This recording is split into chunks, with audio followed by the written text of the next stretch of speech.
Meus queridos e amados irmãos, eu vos saúdo a todos com a gloriosa paz de nosso Senhor e Salvador Jesus Cristo. Esse quem vos fala é o presbítero José Ribamar. Estamos reunidos aqui através desse veículo de comunicação para a nossa escola bíblica dominical.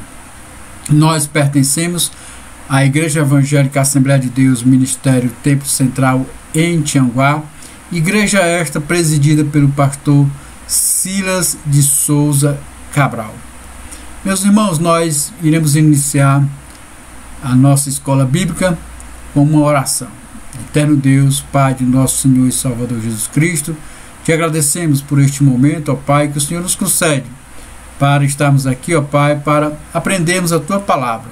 Abençoa, meu Pai, todos os Teus filhos, aqueles que estão, Senhor, nos hospitais, aqueles que estão doentes, enfermos. Senhor, que o Senhor possa estender a sua mão e os curar.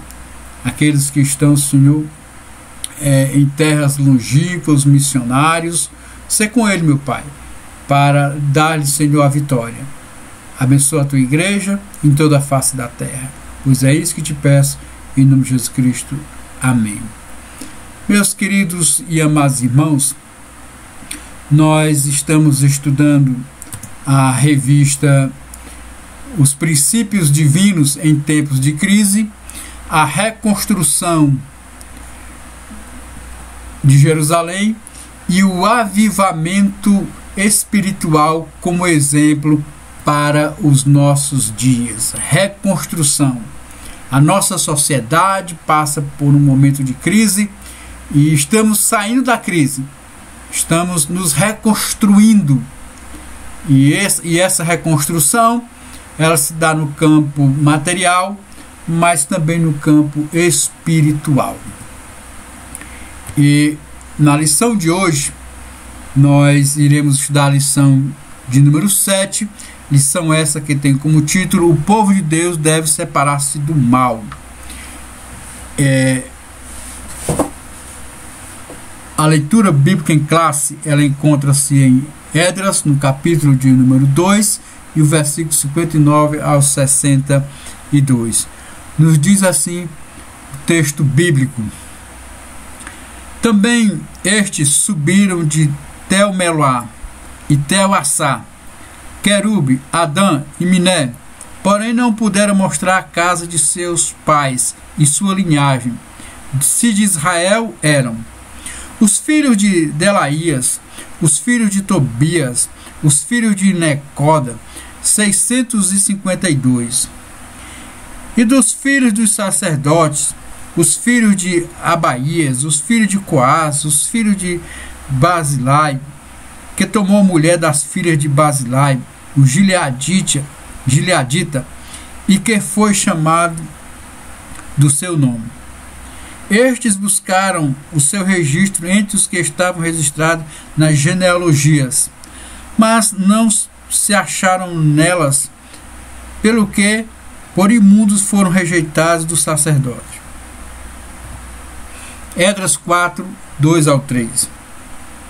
Chegaram-se a Zorobabel e ao chefe dos pais e disseram-lhe: Deixa-nos edificar convosco, porque como vós buscaremos ao Senhor Deus, como também já lhe sacrificamos desde os dias de Esarhadon, rei da Síria, que nos mandou vir para aqui. Porém Zorobabel e Jesua e os outros chefes dos pais de Israel lhe disseram: Não convém que vós e nós edifiquemos casa a nosso Deus, mas nós só a edificamos ao Senhor, Deus de Israel, como nos ordenou o rei Ciro, rei da Pérsia. Esdras 6, 2 e 4. E em Acmatá, no palácio que está na província da Média, se achou um rolo, e nele estava escrito um memorial que dizia assim: No ano primeiro do rei Ciro, o rei Ciro deu esta ordem com respeito à casa de Deus em Jerusalém: Essa casa se edificará para o lugar em que se ofereçam sacrifício e seus fundamentos serão firmes.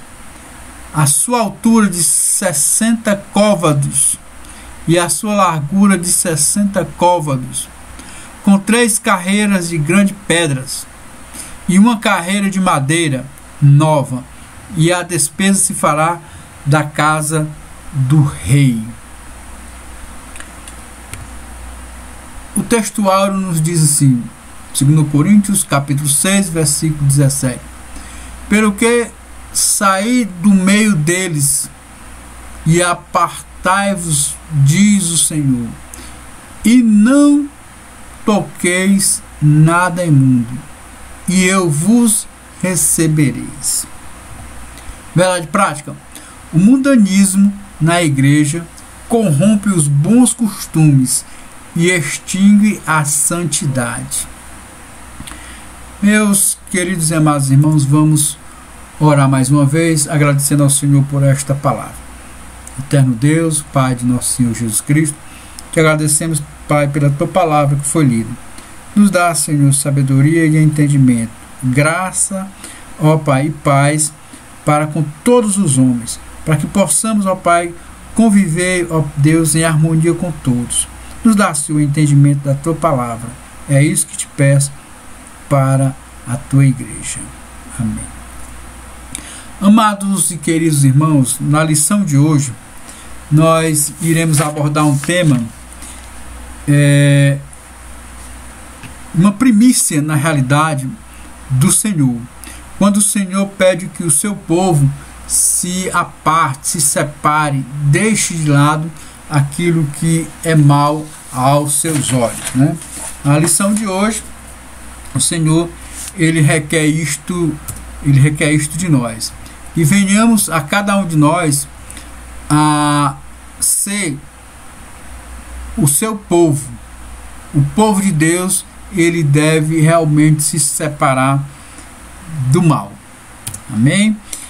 Amados, na lição de hoje nós estamos estudando o livro de Neemias e Esdras, e também temos textos de profetas como Ageu, como Malaquias, como Zacarias, né? São textos que estão presentes nesta revista. E a lição de hoje, ela traz um episódio que aconteceu na vida do povo judeu ao retornarem do cativeiro da Babilônia para a cidade de Jerusalém. Os irmãos sabem que Israel esteve, que os judeus estiveram cativos na Babilônia, e que o rei Ciro ordenou que esse povo voltasse para a sua terra. Os 70 anos profetizados por Jeremias haviam terminado, e o povo começa então o regresso para a sua terra. Porém, esse regresso ele foi acompanhado de alguns episódios, né? O povo recebeu ordem do rei Ciro para reconstruir aquela cidade, reconstruir os muros, reconstruir o templo, voltar à sua atividade normal, reconstruir o templo, né? O templo deveria ser reconstruído, mas infelizmente o povo falhou por um determinado momento nesta missão. E a lição de hoje vai justamente falar a respeito desses pontos, né? Nós entendemos aqui que a nossa revista ela tem 4 pontos, né? O primeiro ponto fala a respeito que somente os judeus receberam esta ordem, né, para ir a Jerusalém, para ir ajudar. Somente os judeus receberam esta incumbência, né? Essa incumbência foi dada somente aos judeus. É importante sabermos disso porque quando os judeus receberam a ordem de deixar a Babilônia, algumas pessoas que não eram judias, elas viram que era uma oportunidade deles deixarem aquela região. Mas a ordem era somente para os judeus. Ao contrário do que houve lá no Egito, né? No Egito os irmãos lembram muito bem. No Egito, quando o faraó permitiu que os israelitas deixassem o Egito, então os israelitas deixaram o Egito, realmente. Só que com os israelitas veio também um grupo de pessoas que não tinham nenhum compromisso com a palavra de Deus. Um grupo de pessoas que se aproveitaram daquela situação, se infiltraram no meio do povo e disseram: essa é a nossa chance, é a nossa hora de se dar bem na vida. Vamos embora com esses judeus, com esses israelitas, que eles receberam a promessa de uma terra que mana leite e mel. E o Deus deles é poderoso, porque tem feito maravilhas aqui no Egito, como nós temos testemunhado. Então, lá no passado, os israelitas que estavam lá no Egito deixaram o Egito rumo a Canaã, levando consigo aquele povo. E agora, anos depois, isto se repete, só que a ordem aqui não permite que nenhum que não seja judeu, que não seja israelita, possa retornar para Jerusalém. Então, esses serão um dos aspectos que nós iremos estudar, né? Então, esse povo estava espalhado ali na Babilônia e estavam agora regressando para a sua terra. Somente os judeus poderiam voltar, né? É importante sabermos, né, que havia um povo ali que se ofereceu, né? Havia um povo ali que se ofereceu para ir também junto com os judeus, né?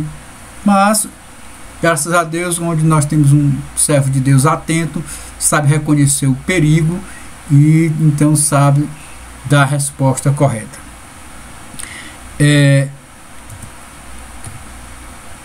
A nossa introdução diz que depois de anos, né, no cativeiro, como já foi falado, esses judeus estavam retornando a Jerusalém. Iam voltar à sua vida comunitária conforme os ritos da lei.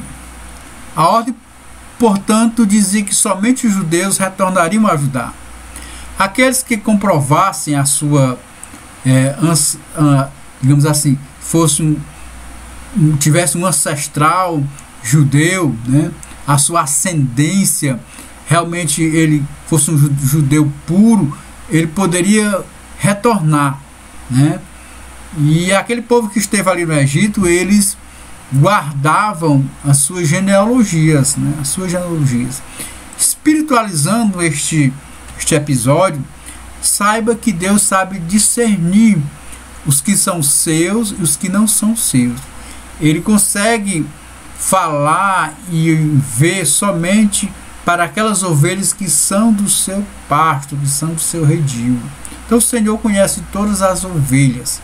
Ninguém vai entrar de penetra no céu, vai querer, vamos entrar. Não existe essa possibilidade. Não existe essa possibilidade. A Bíblia diz que há um livro no céu em que é registrado todo o seu povo. Há um registro de todas as nossas ações.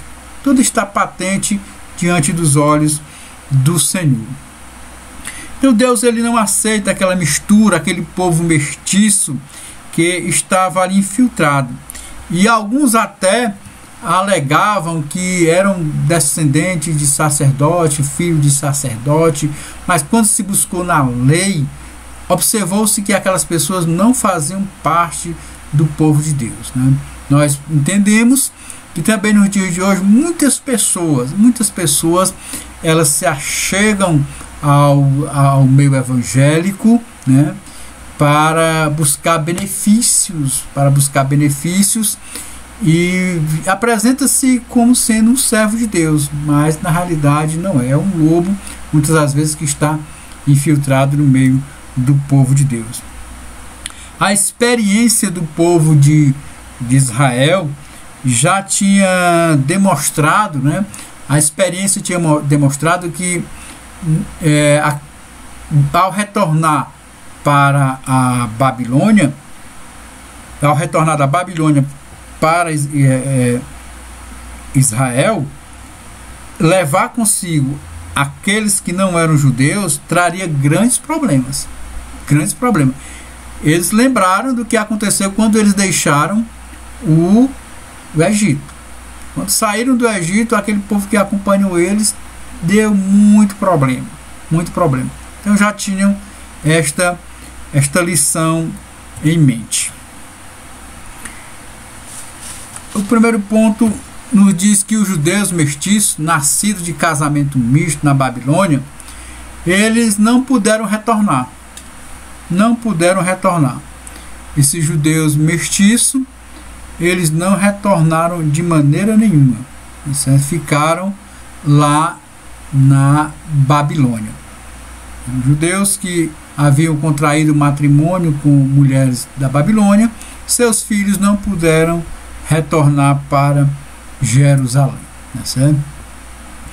Judeus que não foram achados nomes, né? Também temos uma grande quantidade de pessoas que não foram achados os nomes e também não puderam comprovar a sua ascendência judaica e ficaram, portanto, na Babilônia.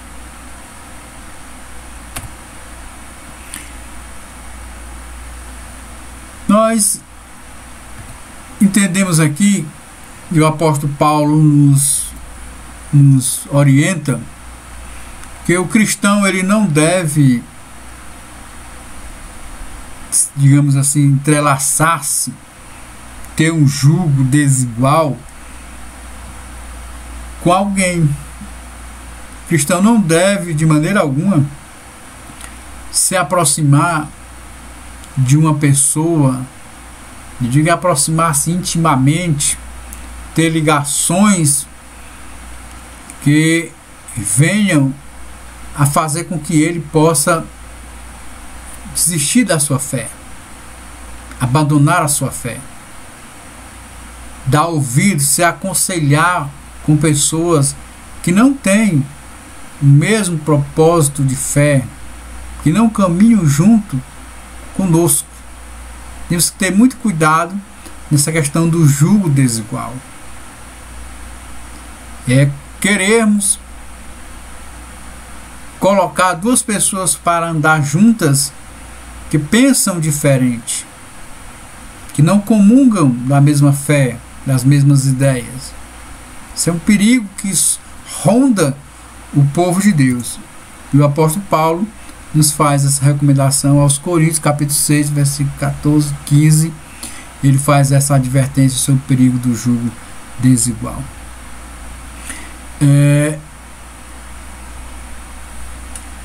A experiência dos judeus ela é com relação ao perigo que eles correram quando saíram lá do Egito.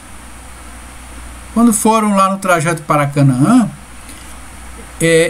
quem primeiro começou a murmurar no deserto foram os estrangeiros. Os estrangeiros começaram a murmurar. E o povo de Deus, vendo os estrangeiros murmurando, começaram também a murmurar.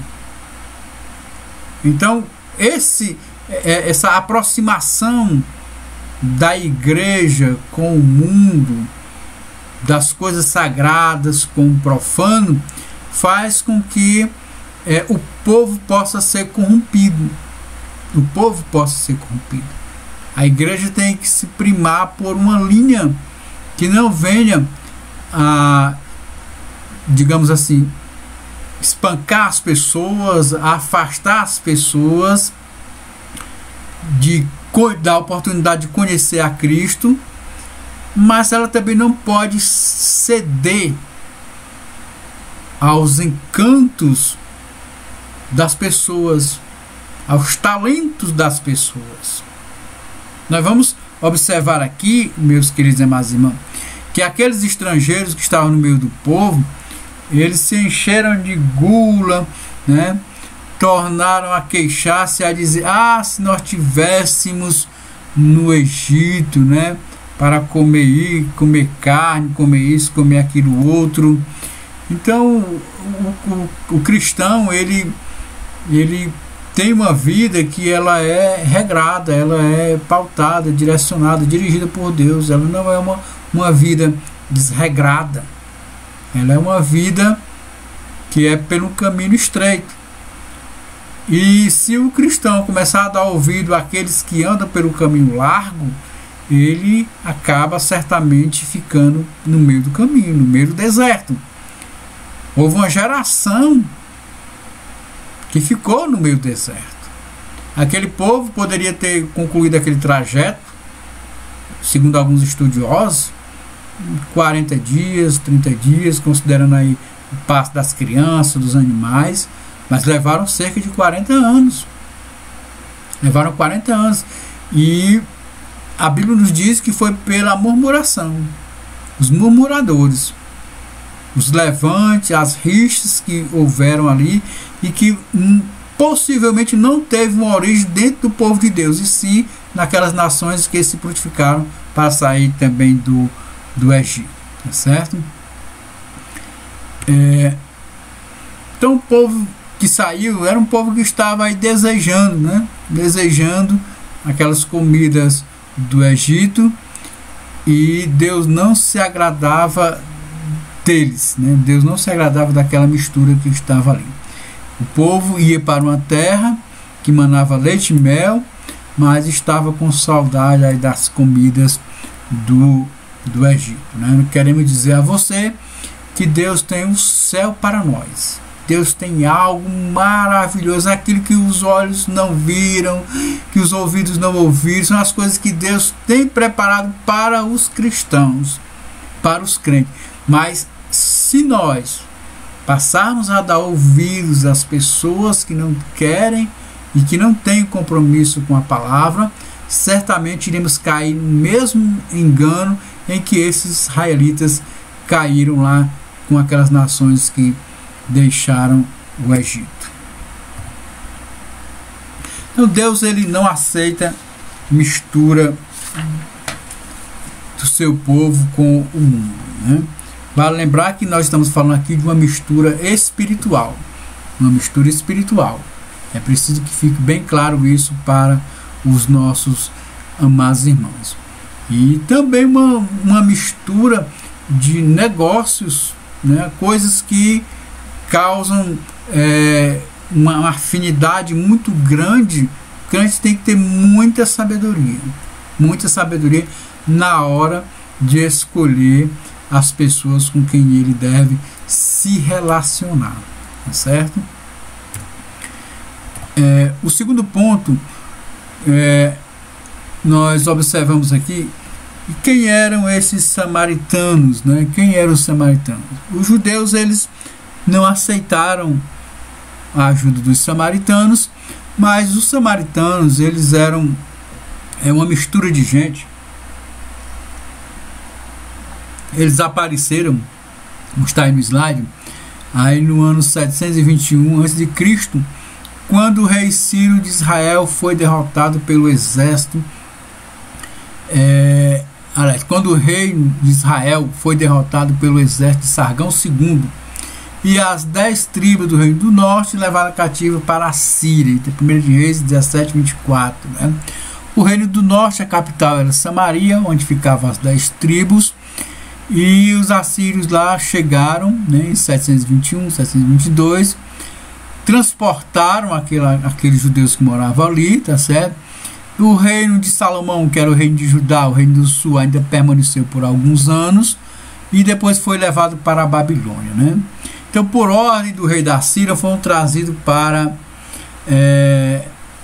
habitar lá em Samaria, uma mistura, né, de gente, e habitaram aquela cidade de Samaria.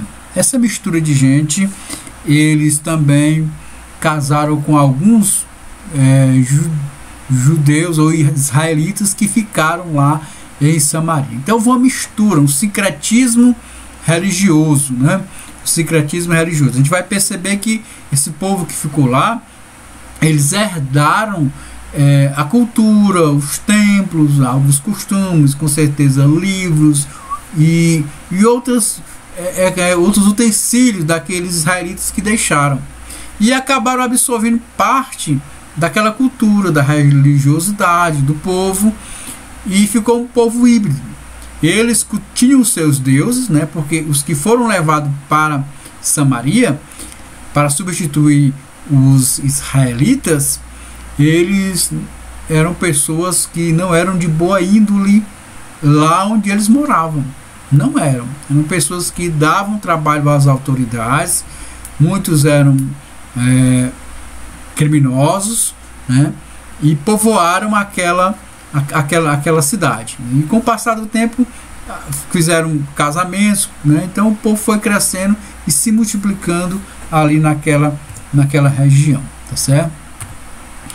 Então os samaritanos, os atuais samaritanos se formaram a partir dessa mistura, né? E o rei da Síria enviou até sacerdotes, né, dos israelitas para ensinar o povo da terra o temor de Deus. Observe que o rei da Síria, ele tem um olhar para aquelas pessoas que ele mandou para Samaria. Então ele enviou pessoas que não eram sacerdotes, um falso sacerdote, porque o verdadeiro sacerdote está lá no reino do sul, está lá em Judá. Então ele enviou alguns falsos sacerdotes para ensinar aquelas pessoas. Então aqueles falsos sacerdotes ensinaram coisas erradas, né, híbridas, coisas misturadas. Ora falava de Deus, ora não falava. Havia um secretismo religioso muito grande, né? É tanto que quando Jesus chegou, né, e Jesus esteve ali em Samaria, conversou com aquela mulher samaritana, é muito conhecida a passagem, e a mulher relatou e sabia que o lugar onde deveria se adorar a Deus era em Jerusalém. Aquela mulher conhecia parte das escrituras, porém só conhecer não atesta que a pessoa é de Deus. Tem que conhecer e tem que praticar, né? Então os samaritanos, eles temiam o Senhor, mas não serviam, né? Serviam os seus deuses.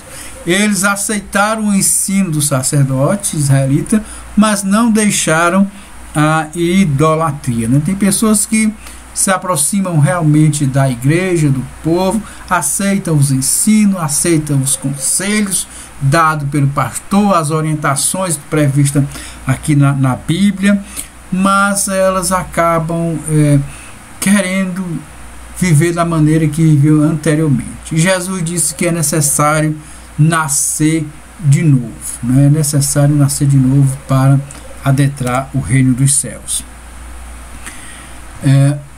Os samaritanos, eles ofereceram cooperação aos judeus, né?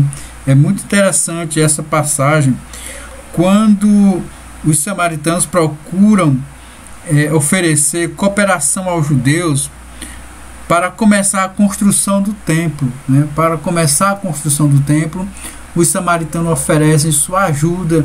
Em outras palavras, estão oferecendo os seus dons, as suas habilidades. Isso é muito comum também nos dias de hoje, né? O crente tem que ter essa percepção, né? A igreja do Senhor tem que ter essa percepção, que muitas pessoas chegam oferecendo seus dons, seus talentos, mas na realidade o propósito delas é outro, né? Nós vivemos em tempos modernos, onde o povo evangélico cresceu, a palavra do Senhor se multiplicou, pelo menos aqui na nação brasileira, e o mercado de produtos que com características cristãs, seja livros, CDs, DVDs, isso vende, né?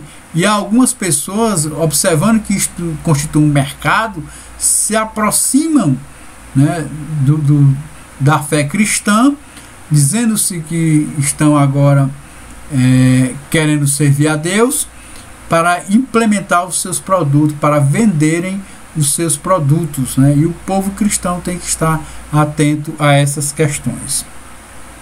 Então os samaritanos ofereceram ajuda para construir o templo, mas essa ajuda foi rejeitada, né? Foi rejeitada. E eles ofereceram ajuda para construir os muros. Então, mas graças a Deus que nós tínhamos ali Esdras, tínhamos Neemias, pessoas que sabiam reconhecer o perigo. Isso chama-se espírito de discernimento. A igreja do Senhor, ela tem que ter esse discernimento espiritual, porque muitas das vezes aproxima-se da igreja uma autoridade, até uma autoridade constituída. Pode ser um deputado, pode ser um presidente, um prefeito, um governador. Não que nós não possamos receber essas pessoas na igreja, a gente deve recebê-las, tratá-lo com todo respeito, mas não vamos ceder aos seus encantos, porque muitas das vezes eles não se aproximam com a intenção realmente de ajudar, e sim de tirar algum proveito do meio do povo de Deus. Os judeus não aceitaram essa ajuda. Os samaritanos ofereceram cooperação e os judeus não aceitaram. Essa atitude, ela é bíblica, né? Pois a Bíblia nos manda que a gente tem que se afastar, né? Afastar daquelas pessoas que corrompem a sã doutrina, aqueles que não têm uma vida, que têm uma vida irregular, daqueles que causam divisões, né? Então nós temos que ter essa sensibilidade espiritual e para tratarmos com essas questões, porque isso envolve pessoas e nós não queremos machucar, no entanto, não queremos nos contaminar. Então isso envolve uma habilidade espiritual de cada um de nós e da igreja do Senhor Jesus. A igreja, ela tem o Espírito Santo e ele faz uma divisão, ele penetra na alma, no espírito, no coração e na mente das pessoas, e ele alerta o crente verdadeiro, alerta-o do perigo. Então Neemias e Esdras aqui foram alertados pelo Espírito Santo. As pessoas estavam ali com o documento em mão dizendo que pertencia àquela genealogia. Neemias, você não pertence, você não faz parte. E o inimigo, ele não desiste, ele tentou oferecer a ajuda não veio, então agora ele parte para uma outra estratégia, né? Então os samaritanos agora procuram se aparentar. O que significa isso? Se a gente não pode ajudá-lo com os nossos talentos, nós vamos então casar. Nós vamos dar as nossas filhas para que elas possam casar com esses judeus. E assim nós teremos como adentrar a esse povo, né? E porque você deve estar perguntando por que eles queriam oferecer uma ajuda, depois ofereceram as filhas e muitos caíram. Ofereceram filhos para casar com as filhas e muitos israelitas também caíram. Então, quando fizeram isto, eles estavam em busca do privilégio que o povo judeu, que Zorobabel, tinha diante do rei.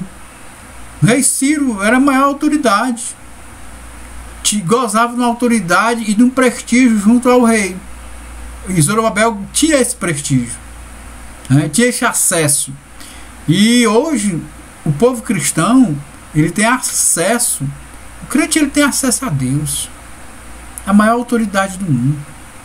As pessoas muitas das vezes querem se aproximar. Irmão, ore por mim, irmão, peça a Deus. As pessoas têm isto, elas sabem disto, que a oração do justo, a Bíblia diz que a oração do justo, ela é ouvida e que Deus responde às nossas orações. Há pessoas que se aproximam da igreja para receber uma cura, para receber uma, digamos assim, uma bênção material, né? Alguns se aproximam da igreja até para contrair um matrimônio com as irmãs da igreja, porque sabe que são moças educadas, né? Sabe que são jovens educados, que temem a Deus, acham bonito o modo de viver dos nossos jovens, né? Se aproximam e acabam casando, mas aquele casamento, com o tempo, ele não prospera. Por que ele não prospera? Porque aquela pessoa, muitas das vezes que veio, ela não veio realmente para buscar o Senhor. Ele veio para satisfazer o seu ego, para satisfazer um capricho. E é preciso que o povo de Deus esteja informado dessas questões. Assim também como o povo de Deus, como cristão, ele pode se render aos encantos dos que estão lá fora. Ele pode se render. Nós temos visto vários exemplos acontecerem. Então os samaritanos buscaram esse aparentamento, né? Mas alguns entenderam muito bem a mensagem do inimigo e de rápida percepção rechaçaram, né? Rechaçaram aquele episódio. Os samaritanos tornaram-se inimigos. Então há uma declaração, né? Eles não conseguiram se aparentar como gostariam, e então eles se tornam inimigos, né? Tornaram-se realmente inimigos dos judeus, tá certo? Os samaritanos, eles imaginaram que se conseguissem associar aos judeus, gozariam do mesmo prestígio que estes, né? Quando os judeus não aceitaram nada, né? Então eles queriam realmente se aproximar do rei.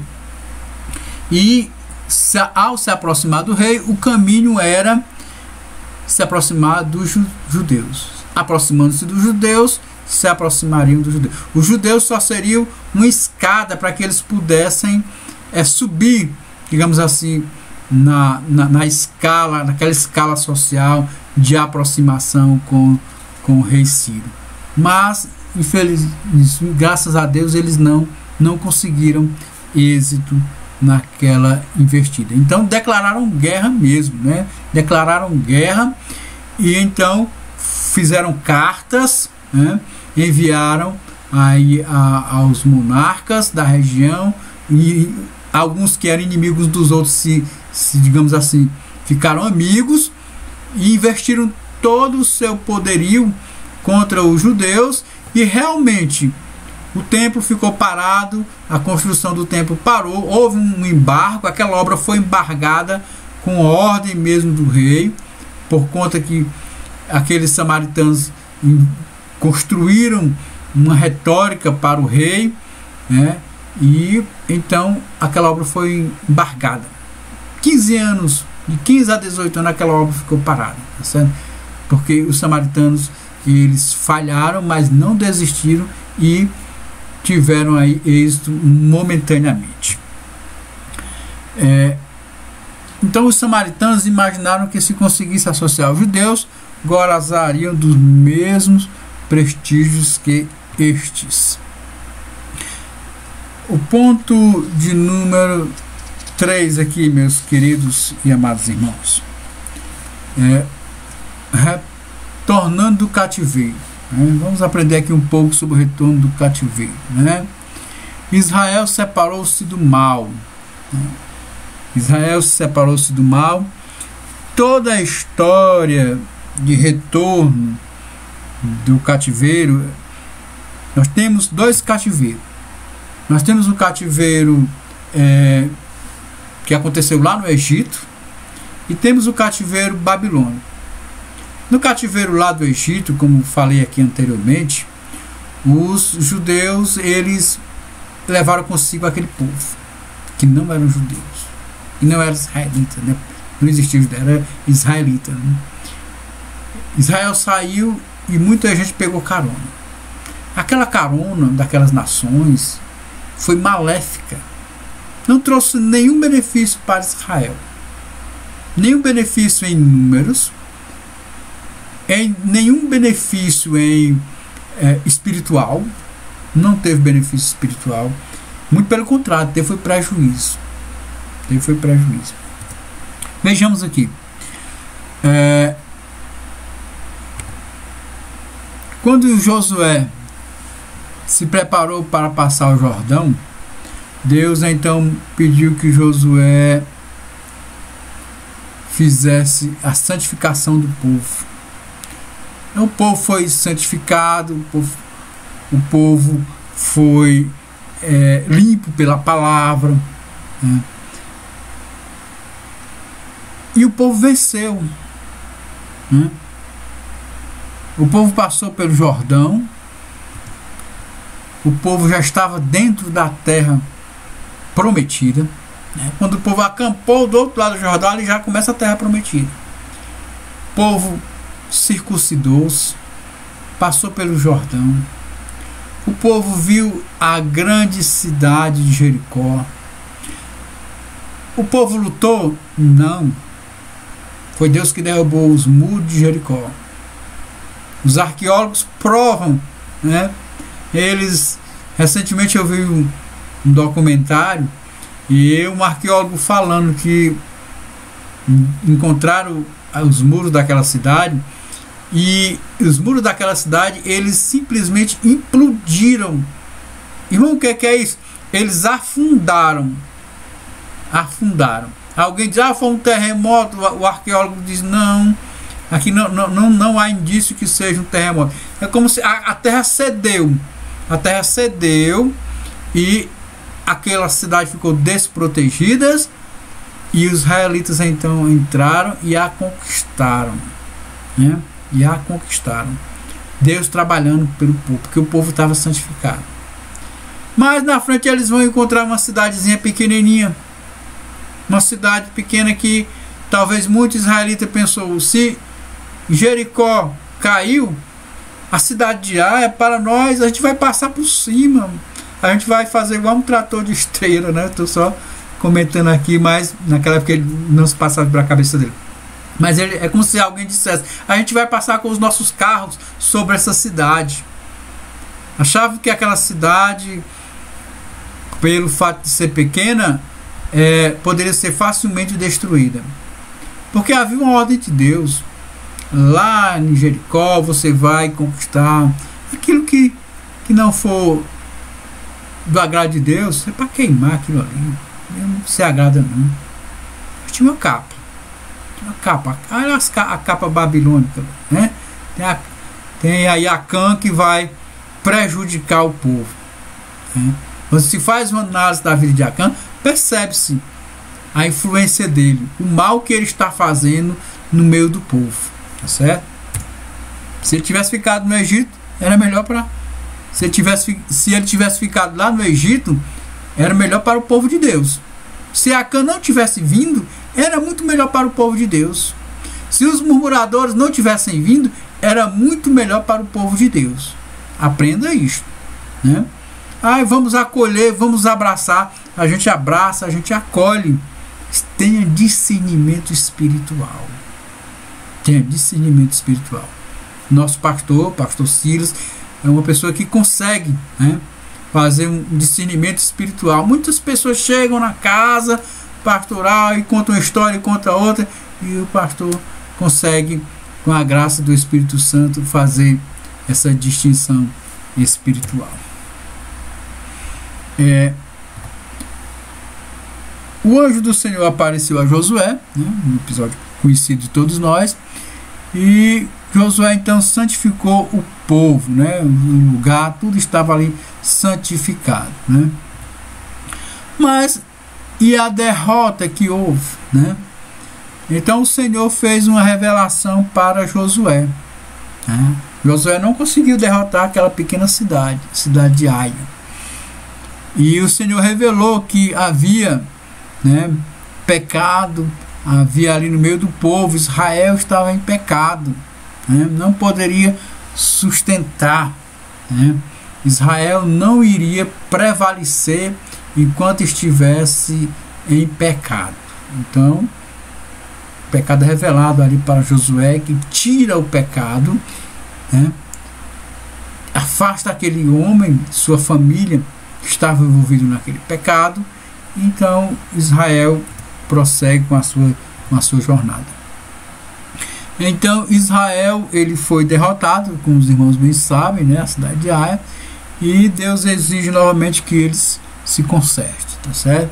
Então isso era uma lição que com certeza Esdras e Neemias, conhecedores da palavra de Deus, né, não iriam cometer esse erro, né? Eles não iriam cometer esse erro que Josué cometeu, que Moisés permitiu, né? Porque era uma situação totalmente diferente, mas serviu de lição. Uma lição que eles não iriam repetir, né? Aquela geração tombou ali no deserto. Devemos manter uma vida de separação do mal, certo? O cristão, ele deve manter uma vida de separação do mal. Os judeus mantiveram-se separados dos samaritanos, tá certo, meus queridos e amados irmãos? Os judeus, eles aprenderam esta lição. O cativeiro babilônico, ele ensinou muitas coisas aos judeus, tá certo?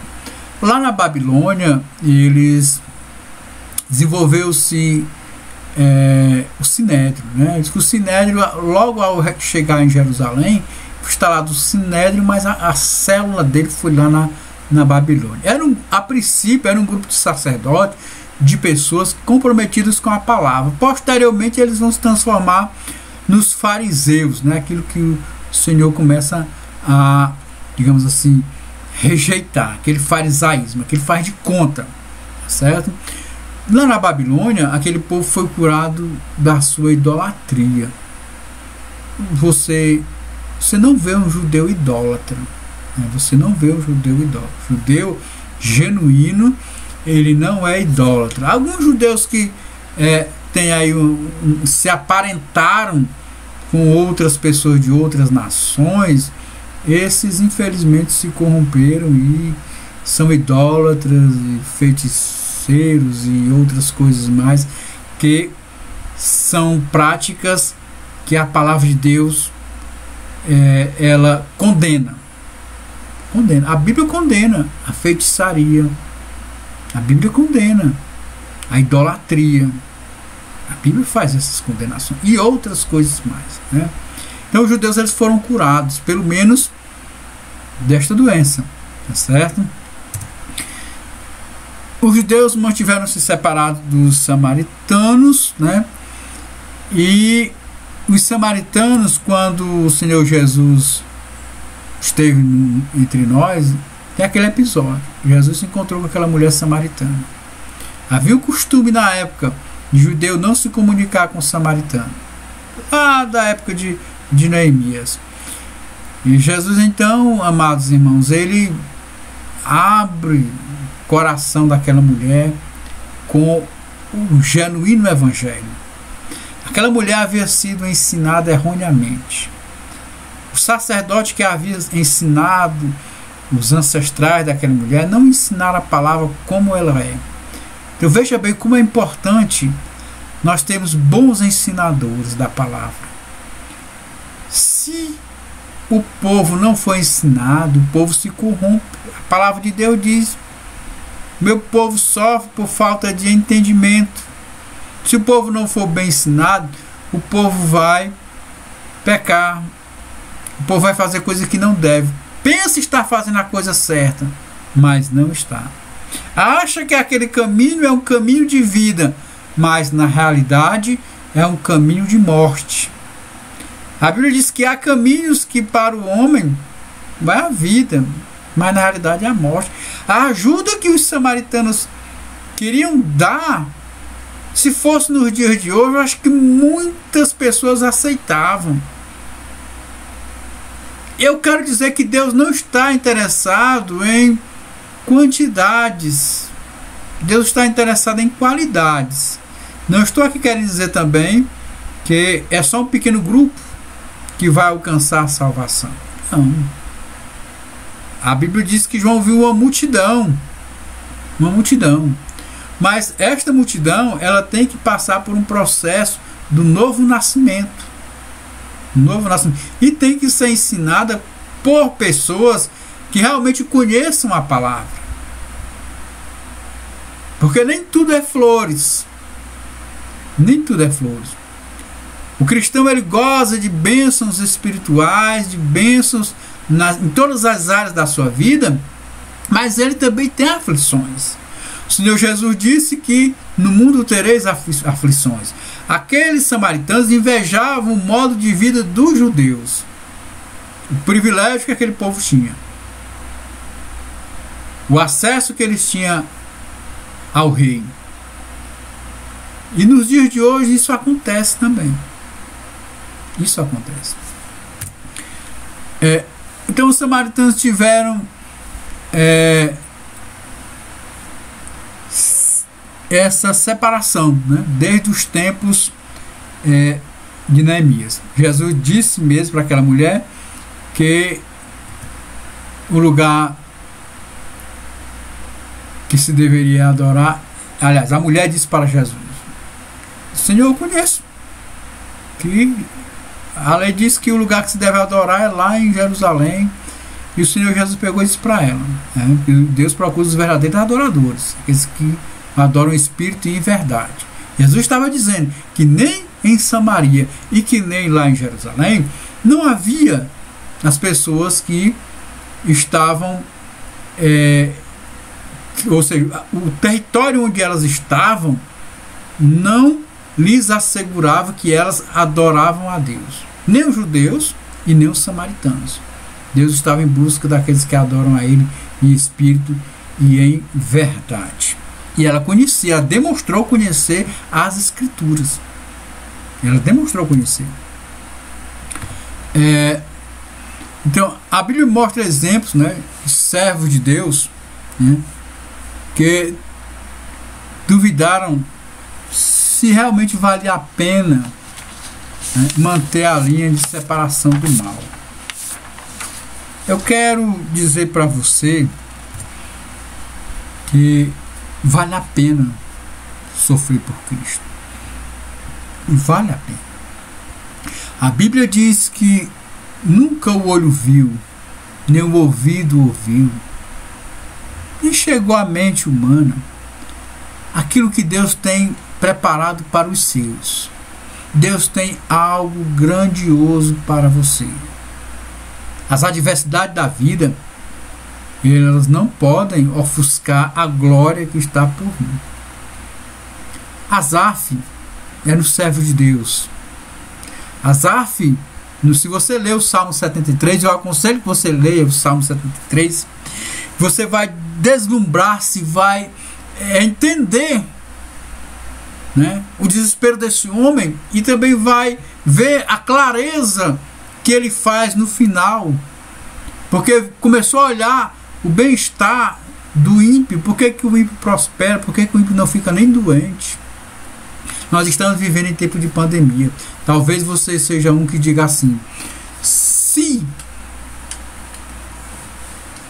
meu parente tivesse recebido o mesmo tratamento que fulano, que tinha dinheiro, que foi no hospital, que conseguiu salvar, que tinha respirador, que não tinha isso, aquilo, outro, você começa talvez a se indagar dessa maneira. Mas o Asaf também pensou dessa maneira. Asaf diz: o ímpio vai morrer, ele não se preocupa com enfermidade, ele vai morrer, todo mundo ainda vai pro velório dele. O pobre morre, ninguém nem vai nem no velório, não tem lembrança, não tem nada, é aquela coisa.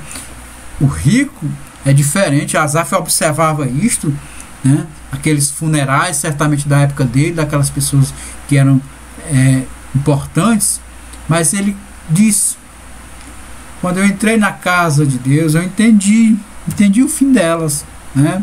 Então ele diz que na verdade, né, tenho purificado em vão meu coração. Então ele está aqui tendo assim algumas pessoas chamam de síndrome de Asaf, uma inveja de Asaf, né? Mas ele até entende que aquelas pessoas, o fim dela é muito triste, né?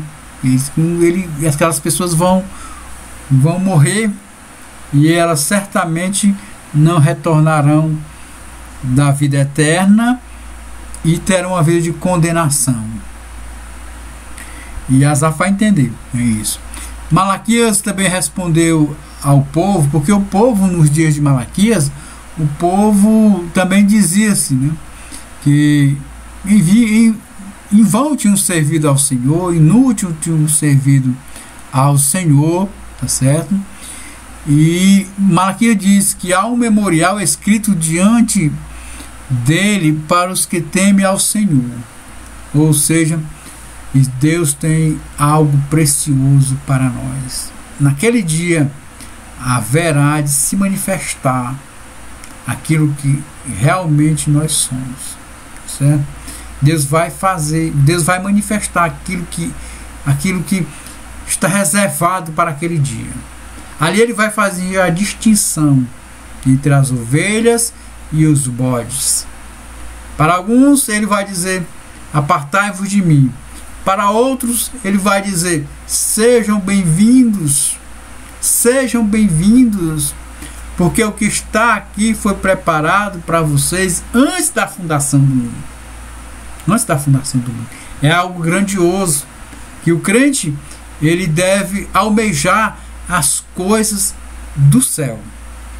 Devemos almejar as coisas do céu. Obviamente que temos compromissos aqui na terra, temos valores aqui na terra, temos algo a construir aqui na terra.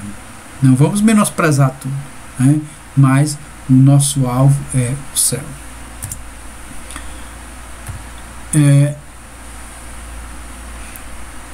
Nosso terceiro subponto diz que devemos viver conforme a vontade do Senhor, né? O apóstolo Pedro, ele nos diz aqui que devemos aproveitar a nossa vida, a nossa permanência aqui no planeta Terra, posso dizer assim, a nossa permanência aqui nesse planeta, para que possamos viver uma vida em que glorifiquemos o nome do Senhor, né? Aproveitar o tempo que nos resta. Eu não sei quantos anos você tem, né? Mas o tempo que nos resta, porque o nosso tempo aqui ele é pequeno, é curto.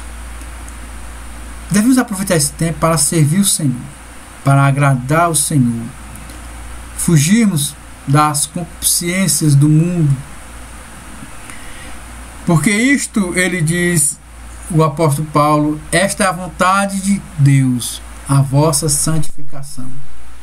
Apartai-vos, diz o Senhor, não toqueis nada imundo.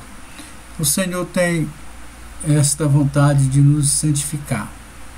Cabe a nós cedermos ao Espírito do Senhor. Bênçãos acompanhe os que vivem conforme a palavra de Deus. Deus, ele garante a todos uma vitória contra os ataques do inimigo. Bênçãos acompanham. O crescimento espiritual está garantido.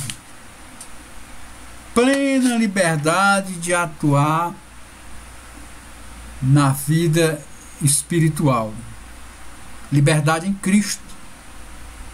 O crente, ele deve primar pela sua liberdade, porque ele não está mais atado, marietado, algemado pelas amarras do pecado. Cristo vos libertou. E quando Cristo nos liberta, nós não podemos pegar um jugo desigual. Não podemos nos aparentarmos, porque estaremos fadados a termos um jugo desigual. É importante isso. Importantíssimo. Bênçãos acompanham os que vivem conforme a palavra de Deus. O Espírito Santo, ele tem plena liberdade para atuar na nossa vida, usando a cada um de nós, né? Então, concluindo aqui a nossa lição, devemos andar dignamente diante do Senhor, agradando-lhe em tudo. Então, deve ser este o nosso compromisso. Nós agradecemos a todos os irmãos e vamos orar em nome de Jesus. Eterno Deus, Pai de nosso Senhor e Salvador Jesus Cristo, te agradecemos, ó Pai, pela vida de todos os teus filhos. Abençoa, meu Pai, nos dá a condição, ó Pai, de colocarmos em prática, Senhor, a palavra que foi lida, que foi observada neste momento. Deus de eterna bondade, pois é isso que te peço e te agradeço em nome de Jesus Cristo. Que a graça e a paz de nosso Senhor e Salvador Jesus Cristo, o amor de Deus nosso Pai e as consolações do Espírito Santo de Deus possa estar com todo o seu povo em toda a face da terra, pois é isso que te peço, te agradeço e graças a Deus. Cumprimente aí o seu irmão onde você estiver, com a gloriosa paz de nosso Senhor Jesus Cristo, e esperamos que em breve estejamos todos reunidos nas igrejas, orando e cultuando e aprendendo a respeito do nosso Deus. Amém e graças a Deus.